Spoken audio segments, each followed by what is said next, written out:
जैसे 2027 का चुनाव आने वाला है, बड़ी बड़ी स्टेज लगेंगी, तो क्या आप संभव है कि वहाँ पर कविताएं गाने का मौका मिला है तो आप जाएंगे? अगर कोई पार्टी ऐसी हो जो देश हित की बात करती हो, हमारे सनातन की बात करती हो, मुझे बुलाएगी तो मैं जाऊँगा।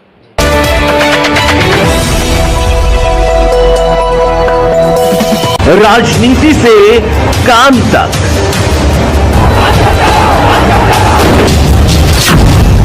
अपराध से अंजाम तक, खेत से खलिहान तक, अब हर खबर पर होगी हमारी नजर।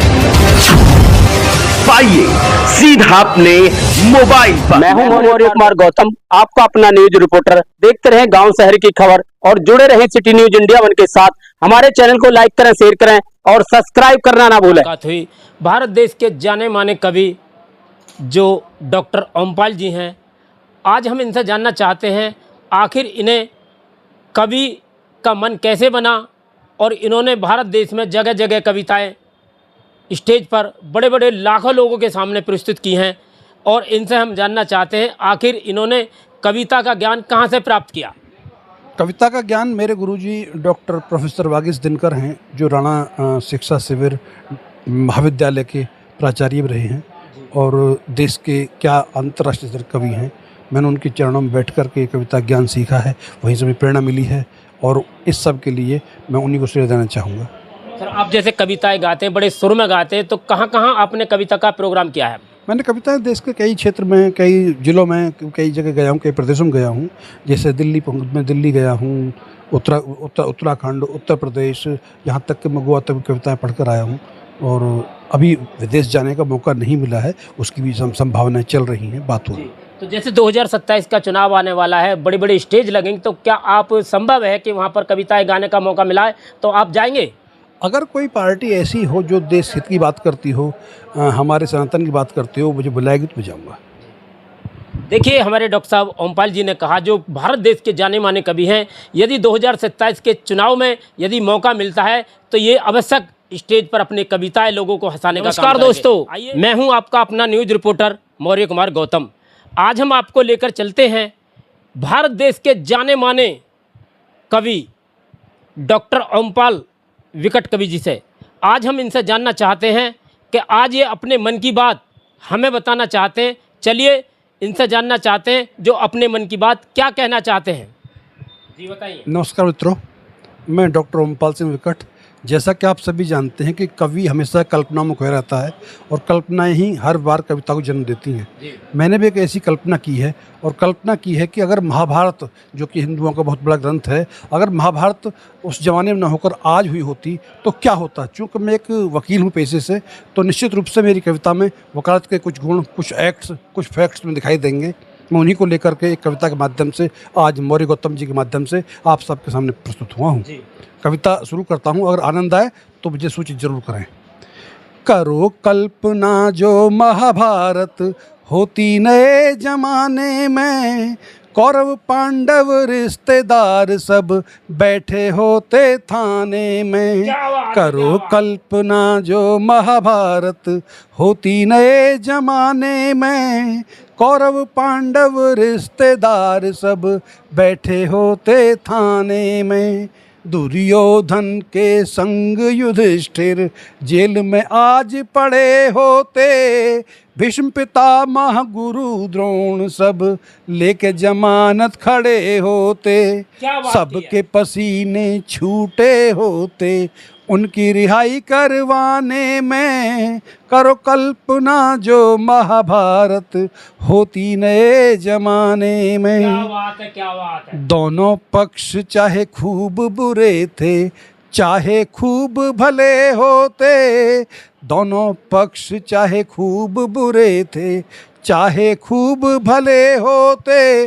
शांति भंग और कूड़ेबंदी के नए नए केस चले होते।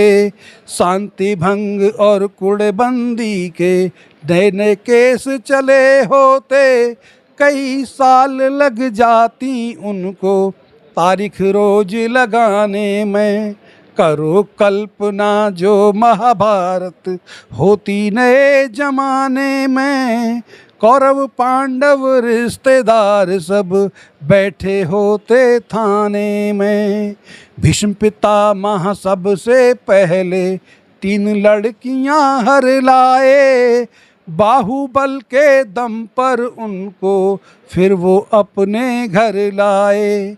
किडनैपिंग का होता मुकदमा, किडनैपिंग का होता मुकदमा, जुटते खुद को बचाने में। करो कल्पना जो महाभारत होती नए जमाने में, होती नए जमाने में।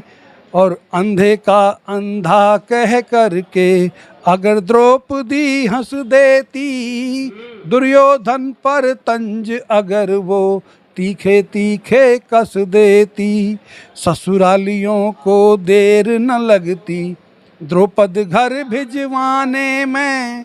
करो कल्पना जो महाभारत होती नए जमाने में। क्या बात है, क्या बात है। क्रीड़ा घर में जुआ होता, दाव पे सब कुछ लग जाता। सभी रहें मौजूद वहाँ पर, चीरहरण जो हो जाता।